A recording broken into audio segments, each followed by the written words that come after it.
जरनैली सड़क का ये सफ़र मुझे गंगा और जमुना के संगम पर ले आया है। ये अकबर आज़म का शहर इलाहाबाद है, यूपी का 5वां सबसे बड़ा शहर और हिंदुस्तान के सबसे पुराने शहरों में से एक। कभी यहाँ आर्यों की आबादी थी, यहीं तो ब्रह्मा ने अपने घोड़े की कुर्बानी दी थी, चुनाचे ये प्रयाग कहलाया, कुर्बानी का मकाम। ऐसा मुक़द्दस और बरकतों वाला मकाम कि अगर ब्राह्मण को इस जगह दक्षिणा दी जाए तो उसका सवाब 1000 गुना होता है। यहीं अमावस की वो शुभ घड़ी आती है कि उस घड़ी गंगा जल में स्नान कर लिया जाए तो सारे पाप धुल जाएं। उसी घड़ी अपने गुनाह इस दरिया में बहाने के लिए लाखों का मजमा गंगा की तरफ दौड़ा था, तो इसी जगह 300-400 आदमी पैरों तले रौंदे गए थे। ये जगह जहाँ इस वक्त मैं खड़ा हूँ, दरियाओं के संगम के पास अकबर के किले के साए में हनुमान जी का मंदिर है, और मेरे रिक्शा वाले के बकौल असली हनुमान जी यही हैं। बहुत बड़ी इमारत है जिसके दरमियान बहुत बड़ा हौज सा है, और उस हौज में हनुमान जी की मूर्ति लेटी हुई है। चारों तरफ कटहरा है, यात्री आ रहे हैं, हनुमान जी पर फूल बरसा रहे हैं और गंगा जल छिड़क रहे हैं, और ये इतनी बड़ी मूर्ति फूलों में छुप गई है। अकीदत ने लोगों की पेशानियों पर नूर फैला दिया है। सिद्क़ दिल से इस मूर्ति पर निगाह करने वालों की आंखों से एतकाद की किरणें फूट रही हैं। लोगों ने हाथ जोड़ लिए हैं, उनकी आंखें बंद हैं और वो ज़ेरे लब कुछ कह रहे हैं। कहीं कोई मजहबी गीत गा रहा है। आते जाते यात्री घंटा बजाते जा रहे हैं, और गंगा जल में भीगे हुए गेंदे के फूलों तले छुपे हुए हनुमान जी की निगाहें मंदिर की छत को तके जा रही हैं। अभी इससे पहले मैं अकबर के किले के नीचे तहखानों में प्रयाग के उस तारीखी मंदिर को भी देख आया हूँ, जिसमें ज़मींदोज़ राहदारियाँ चली जाती हैं और नीम तारीख रास्तों में तरह तरह की मूर्तियाँ खड़ी हैं। उन्हें देखकर डर सा लगा।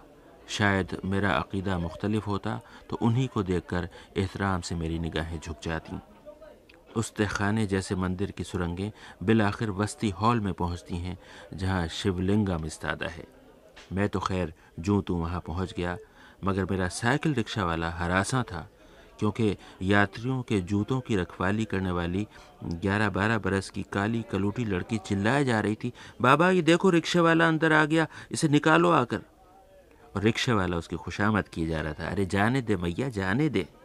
और लड़की चिल्लाए जा रही थी, बाबा आ गया रिक्शे वाला मंदिर में, निकालो इसे।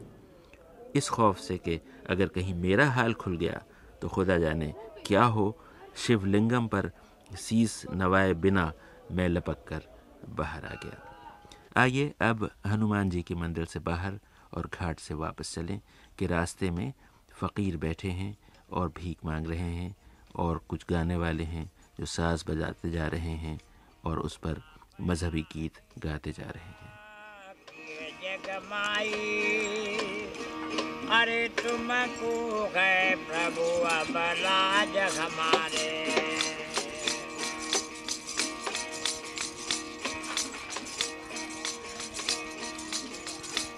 पाप आने का किए जगमाई, तो तुमको है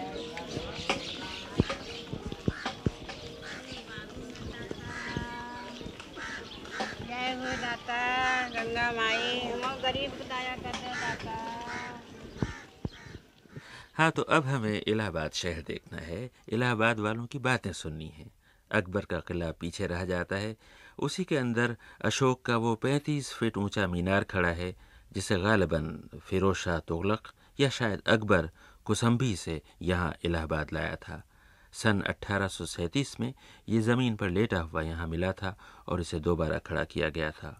इसी पर अशोक की तारीख़ी तहरीरें हैं जो हज़रत ईसा से 250 साल पहले लिखी गई थीं। फिर जो हाकिम आते रहे इस पर अपने नाम कंदा कराते रहे। बाद की तहरीरें फ़ारसी में हैं और मीनार शायद ये ज़मीन पर पड़ा था उसी हालत में खोदी गई थीं। किले के अंदर अब फ़ौज है, मुझे खबर नहीं थी। मैं अपना थैला उठाए अंदर चला जा रहा था। गनीमत हुआ कि रास्ते में लौट आया, वरना पकड़ा जाता। अलबत्ता शायद उसका एक फ़ायदा होता कि किले को अंदर से देख लेता। सुनते हैं कि वहाँ अंदर कहीं 64 ستونوں کی ایک ایسی شاندار عمارت ہے کہ فرگوسن کے بقول ایسی آرائشی اور دیدہ زیب طرز کی عمارت شاید ہی کہیں ہو۔ اب وہاں اسلحہ خانہ ہے۔ کاش میں قلعے کی بلند فصیل پر چڑھ کر گھاٹ کا وہ منظر دیکھ سکتا جہاں شمال کی طرف سے 1.5 میل چوڑی گنگا بہتی آتی ہے اور مغرب کی جانب سے آدھے میل چوڑی جمنا اس سے ملتی ہے۔ گنگا کا پانی اتھلا، گدلا اور تیز ہے، جمنا کی تہ گہری اور پانی نیلگوں ہے۔ یہیں کہیں سے اکبر کو یہ دریا 2 مرتبہ پار کرنا پڑا تھا، تو اسے احساس ہوا تھا کہ اس جگہ کی فوجی اہمیت بہت زیادہ ہے، چنانچہ اس نے قلعہ بنوایا اور وہ شہر بسایا جو اس وقت الہ باس کہلاتا تھا۔ یہیں اکبر کے بیٹے جہانگیر نے باپ کے خلاف بغاوت کی، یہیں جہانگیر کے بیٹے خسرو کی قبر ہے جس نے اپنے باپ کے خلاف بغاوت کا علم بلند کیا تھا۔ عجب تاریخ ہے الہ آباد کی۔ 1739 میں اس پر مرہٹوں نے قبضہ کیا، 1750 میں فروخ آباد کے پٹھانوں نے اسے لوٹا، 1764 میں برطانوی فوج شاہ عالم کو بکسر میں شکست دے کر الہ آباد پہنچی، 1765 میں اسی جگہ لارڈ کلائف نے شاہ عالم سے ملاقات کی اور پھر وہ معاہدہ ہوا جس نے ہندوستان کی تاریخ بدل دی اور جس کے تحت بنگال، بہار اور اڑیسہ کی دیوانی انگریزوں کو مل گئی۔ 1801 میں اودھ کے نواب وزیر سعادت علی خان نے اٹھا کر پورا الہ آباد انگریزوں کو سونپ دیا۔ 1857 میں اس شہر والے چپکے رہے، البتہ انگریزوں کو لکھنؤ والوں کے نرغے سے چھڑانے کے لیے 25 ستمبر کو کمک یہیں سے روانہ کی گئی۔ 1858 میں لارڈ کیننگ کا مشہور دربار اسی الہ آباد میں ہوا، جس میں ملکہ ٹوریا کا یہ فرمان پڑھ کر سنایا گیا کہ آج سے ہندوستان ایسٹ انڈیا کمپنی کی نہیں بلکہ تاج برطانیہ کی ملکیت ہے۔ پھر 1885 میں پہلی انڈین نیشنل کانگریس یہیں ہوئی، جس کی صدارت ICS افسر ایلن ہیوم نے کی تھی، اور اس طرح ہندوستان کی آزادی کی راہ میں ایک اور قدم یہیں اسی الہ آباد میں اٹھایا گیا تھا۔ اس الہ آباد شہر کا، اس کے لوگوں کا اور اس کی روایتوں اور قدروں کا حال جاننے کے لیے میں نے قدیم شہر میں صحت بہادر صاحب کو ڈھونڈ نکالا۔ 1919 میں صحت بہادر جی نے وکالت کا امتحان فرسٹ ڈویژن میں پاس کیا تھا۔ اب 80-90 کے درمیان سن تھا، لیکن اب تک کامیاب وکالت کر رہے تھے۔ دور دور سے لوگ ان سے مشورے لینے آ رہے تھے۔ نہایت شفیق اور محبت کرنے والے بزرگ، سوچنے سمجھنے کا انداز ستھرا، زبان بالکل صاف، اردو ایسی نکھری ہوئی کہ کانوں میں رس گھولے۔ الہ آباد کی قریب قریب 1 صدی دیکھے ہوئے، اور الہ آباد بھی وہ جو تعلیم کا اور انصاف کا مرکز بنا رہا۔ صحت بہادر صاحب اپنے زمانے کی باتیں کر رہے تھے۔ اس وقت نوجوانوں میں علم پانے کا جو اشتیاق تھا اس کا حال سنا رہے تھے۔ صحت بہادر صاحب مجھے بتا رہے تھے، تو الہ آباد ایک ایسا مقام رہا ہے کہ یہاں پر ہر جگہ کے جو طالب علم اچھے درجے میں پاس ہونے والے رہتے تھے، یعنی جو اسکالرشپ ہولڈر رہا کرتے تھے، وہ یوپی بھر کے سب اکٹھا ہو کر کے الہ آباد ہی آتے تھے۔ ان لوگوں کی خواہش رہتی تھی کہ سب اول درجے کے لڑکے ایک ہی جگہ پر آئیں۔ مجھے اپنے ہی سال کا یاد ہے کہ میرے ساتھیوں میں ڈاکٹر امرناتھ جھا تھے، میرے کلاس فیلو، رگھوپت صاحب فراق میرے کلاس فیلو تھے، دیب صاحب میرے کلاس فیلو تھے، علی امیر صاحب میرے کلاس فیلو تھے۔ تو وہ سب لوگ کوشش کر کے آ کر الہ آباد ہی کے کالج میں بھرتی ہوا کرتے تھے۔ اچھا، اپنے زمانے کی سنائیے کہ جب آپ قانون کی تعلیم حاصل کر رہے تھے تو لڑکے کس جستجو اور کس لگن کے ساتھ پڑھتے تھے؟ کیا احوال تھا؟ جس زمانے میں میں اس پروفیشن میں آیا اس وقت آپ کو دلچسپ بات یہ بتلا دوں کہ دیوانی میں سید رضی الدین، سید حیدر مہدی، شیخ عبدالحق اور پنڈت لاڈلی پرساد دھتری، اور ساتھ ہی ساتھ فوجداری میں مسٹر ہری موہن رائے، بابو درگا چرن سنگھ، مسٹر بٹو کرشن بینرجی، शफीउल्लाह खां साहब, ये सब लोग बहुत ऊंचे दर्जे की वकालत करते थे और मुकदमे की तैयारी इस कदर अच्छी करते थे कि हम लोग खुद जो जूनियर्स थे देख करके दंग आ जाते थे। तो उस ज़माने में जब हमने इसको शुरू किया वकालत को, तो उस वक्त जितने ये सीनियर लोग थे, इनके मुकदमा करने के वक्त में हम लोग जा कर के अटेंड करते थे और इजलास पर सुनते थे कि किस तरीके से ये जिरह करते हैं, किस तरीके से ये सवालात पूछते हैं, कैसे ये नालिश ड्राफ्ट करते हैं, कैसे ये जवाब ड्राफ्ट करते हैं, और उससे उसका फ़ायदा हम उठाया करते थे।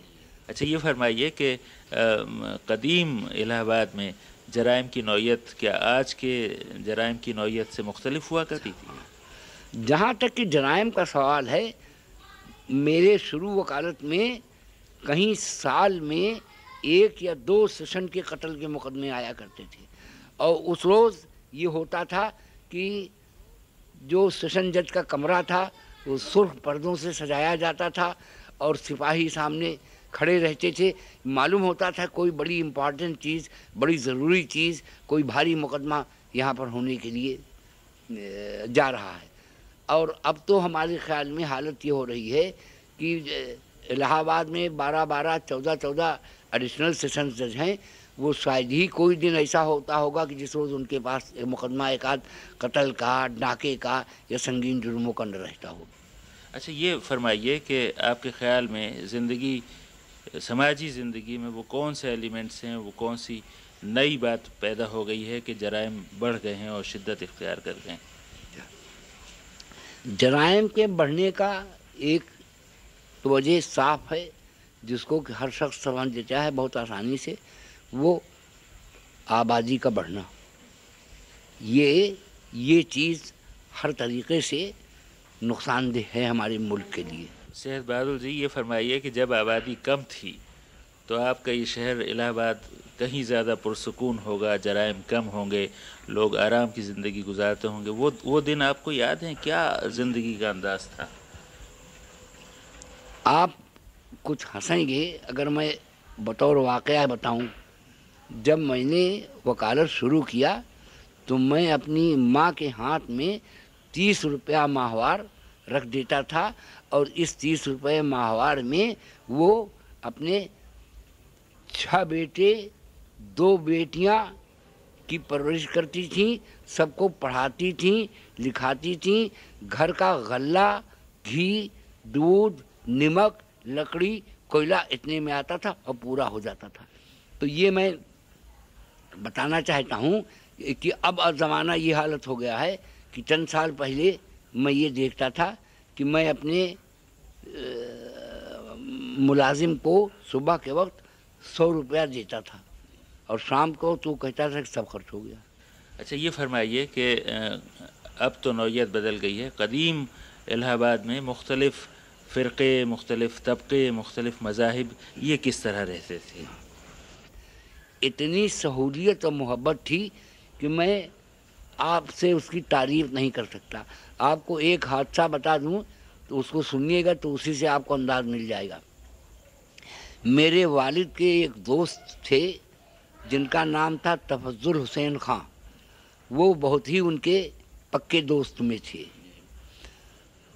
तो एक रोज़ मेरी माँ अपने मकान के अंदर ढोलक बजा करके गाना गा रही थी।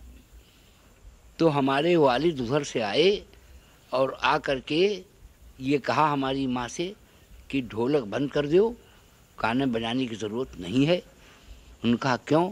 कहने लगी तफज्जुल हुसैन खां बाहर बैठी हुई हैं और ये अशरे का ज़माना है, ये 10 रोज़ तक मुहर्रम में ये लोग मातम करते हैं और तुम गाना गाओगी तो इनके दिल को तकलीफ़ होगी। हमारी माँ ने बंद कर दिया। अब आप अंदाज़ा लगा लीजिए कि इतनी मोहब्बत थी। मैं आपका बेहद शुक्रगुज़ार हूँ सेहत बहादुर जी। आपने बहुत ही दिलचस्प और कारआमद गुफ्तगू की है। बहुत बहुत शुक्रिया आपका। मैं बहुत मशकूर हूँ कि आपने मुझे मौका दिया। आदाब। शुक्रिया।